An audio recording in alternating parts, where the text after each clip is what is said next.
Good day everyone.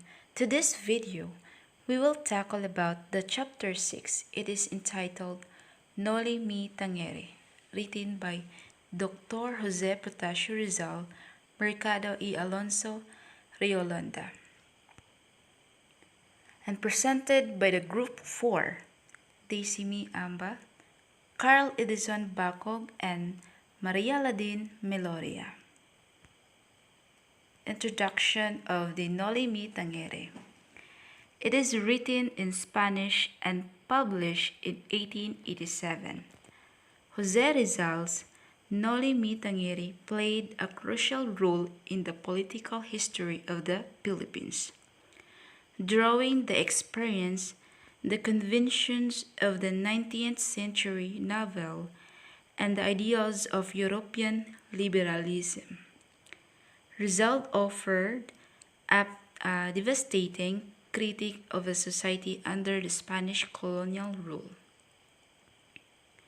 So, the cover of the novel of the Noli Me Tangere, siya mismo ang gumawa ng drawing. As you can see, sa may cover, detalye talaga. Bawat details at bawat drawing ay may meaning. So, first is yung cross. Symbolizes of paghihirap or sufferings. And you will also see the pomelo blossoms and laurel leaves. Its honor and fidelity, karangalan at katapatan. Yung pomelo blossoms, yan ang ginagamit daw sa pampabango to use as a scent. Sila ay nagkakaroon ng mga prayer o nagkakaroon ng ritual. Laurel leaves naman parang corona o crown during the Greek Olympics. Di ba mapapansin natin na mayroon silang dahon ng Greek god at yung laurel ay nakakabit sa ulo nila. The silhouette of the Filipina, ang babae na ito, it's a Maria Clara. The burning torch, it symbolizes the rage and passion, meaning to say that you can notice galit at ng pagnanasa. And then sa sunflowers, it is enlightenment and a new beginning o ito ang bagong pag-asa. And there is also the bamboo stalks that were cut down but grow back. This is resilience. It symbolizes pagiging matatag. Sama sa bamboo nga bisan unsa pa man kakusog sa unos sa hangin, igo lang kini sa pagbawog nga dili gayud sila maputol o matumba. Mao kini ang simbolo o resilience sa pagiging matatag ng Pilipino. Ing anak kalig-on ang Pilipino, dili jud basta-basta. A man in a cassock with a hair fit priest using religion in a dirty way. Kini nagsimbolo usab kini sa mga pare nga gigamit ang religion sa hugaw nga pamaagi. Chains, slavery o pang-aalipin, mga paggamit ng mga kadena, whips, the cruelties, whips yung mga latigo, cruelties of Spaniards, and helmet of the Guardia Civil, to yung arrogance of those in authority, kayabangan ng mga taong na may mataas na posisyon ng gobyerno.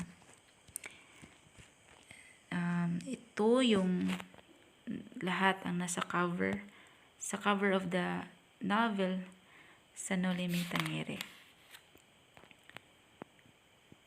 In Noli Me Tangere, from Latin praise, it took from the Bible, meaning to say that touch me not, and taken from the John 20 verse 17. Rizal finished the novel on December 1886. It was eventually printed in Berlin, Germany. So, Noli Me Tangere, it is colonialism, religion, and power. Jose Rizal's political novel, Noli Me Tangere, examines how Spain's colonization of the Philippines allowed the Catholic Church to dominate and rule the region. Then, kini nga letter, alang sad kini sa iyahang father, nakasulat sa Latin. So, it is mis piedras al escribere. Esta obra está dado pensando constantemente y vosotros que me habéis infundido los primeros pensamientos y las primeras ideas. A vosotros os dedico este manuscrito de mi convento con prueba de amor. Berlín, 21 de febrero de 1887. So, og sa English pa nga pamaagi, ang iyang gipasabot is, to my father, when writing this work, I have been continually thinking about you, who have instilled the first thoughts and the first ideas. Dedicate to you and this manuscript of me, youth with the proof of love. Berlin, February 21, 1887. Here are the cast of characters of Noli Me Tangere. First is Crisostomo Ibarra. He was Maria Clara's sweetheart and love interest, also known in his full name as Juan Crisostomo Ibarra y Magsalin, a Filipino who studied in Europe for 7 years. Next is Elias, a mysterious friend of Ibarra, a master bruiser, also a fugitive. Next is Maria Clara. Her full name is Maria Clara de los Santos, Ibarra's sweetheart, the legitimate daughter of Father Damaso and Pia Alba. In her, Ibarra has fallen in love. She also mirrored the Filipino woman of religious upbringing and orientations.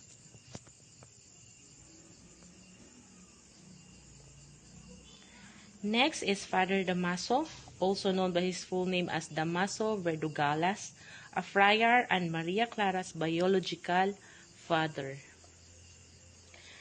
Don Filippo, he is a close relative of Ibarra and a filibuster. Next is Linares. He is a nephew of Don Tiburcio del Espadania. He is the would-be fiancé of Maria Clara. Next is Captain General. He is the most powerful official in the Philippines, a hater of secular priests and corrupt officials, and a friend of Ibarra. Next is Capitan Pablo, the leader of the rebels, whose family was destroyed because of the Spaniards. Tarsilo and Bruno, they are brothers, whose father is killed by the Spaniards. Next is Sisa, the mother of Basilio and Crispin, who became insane after losing her sons. She represents in the novel unfortunate Filipina mother losing her 2 sons, Basilio and Crispin. In the novel, Sisa loses her sanity. Next is Basilio, the elder son of Sisa, Crispin, the younger son of Sisa, who dies after the punishment from the soldiers from the false accusation of stealing an amount of money. Next is Padre Sevilla, a Filipino friar, and it's described as a short and fair skin, known as Hernando de la Sevilla. Next is Capitan Tiago, the known father of Maria Clara but not the real one. Padre Salve. He is in love with Maria Clara. also known by his full name, Bernardo Salve.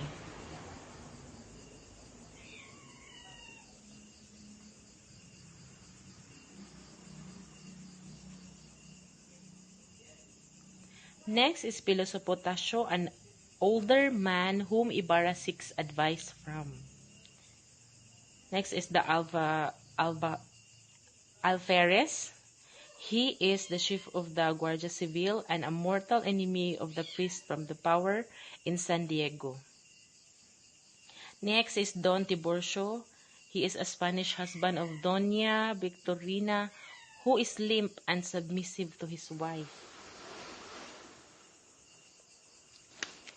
Doña Victorina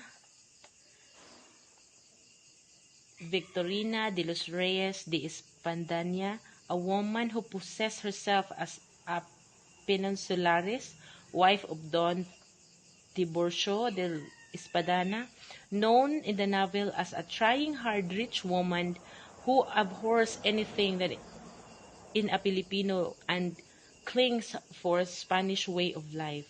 This kind of character was manifested on some Filipinos at the time.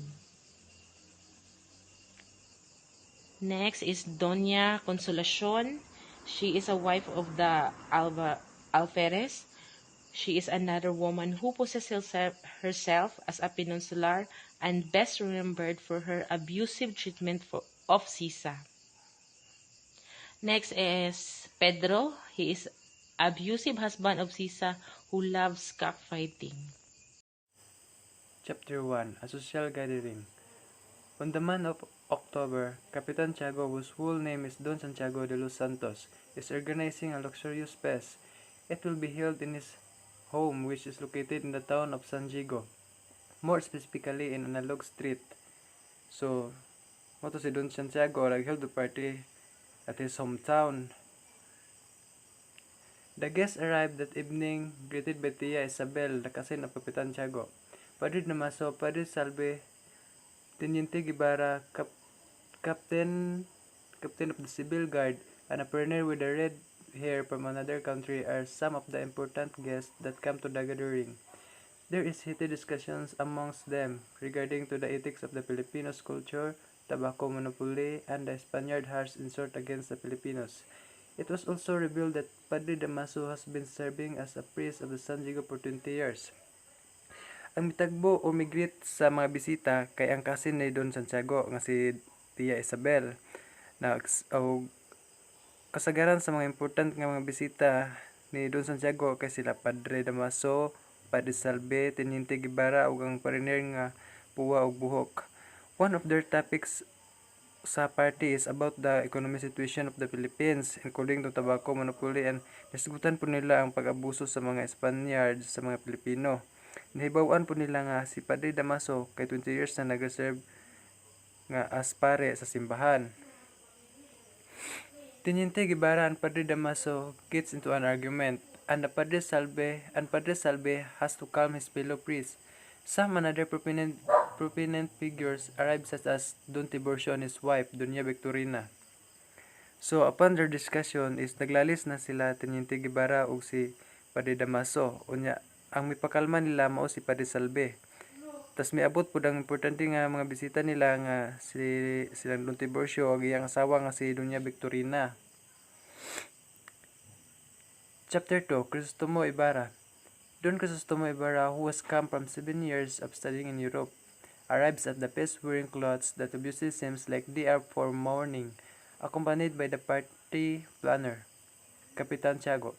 Ibarra is introduced to the other guests of the party of the son of Capitan Tiago's decreased friend. In Chapter 2, it is stated that Crisostomo Ibarra arrived at the party. Even though party iyang gidungan, ang iyang gisuot is murag panglamay. The father of Crisostomo Ibarra, who has died already, is a friend of Capitan Tiago. So, ang papa ni Ibarra, amigo de sila ni Capitan Tiago. Padre Damaso and Ibarra meets, and immediately Damaso expresses his dislike for Ibarra. Although Ibarra extends a greeting towards the priest, thinking Damaso was a friend of his father. The priest ignores Ibarra's outstretched hand and says that Ibarra's father was no friend of his. Applying the Western manners, he had learned from Europe. Ibarra goes around and introduces himself to the various party guests. Kapitan Tinong, one of the guests, approaches Ibarra and invites him to lunch the next day. Ibarra declines politely, saying that he has to run. All the guests are called to have lunch. Ibarra starts to socialize the guests at the party.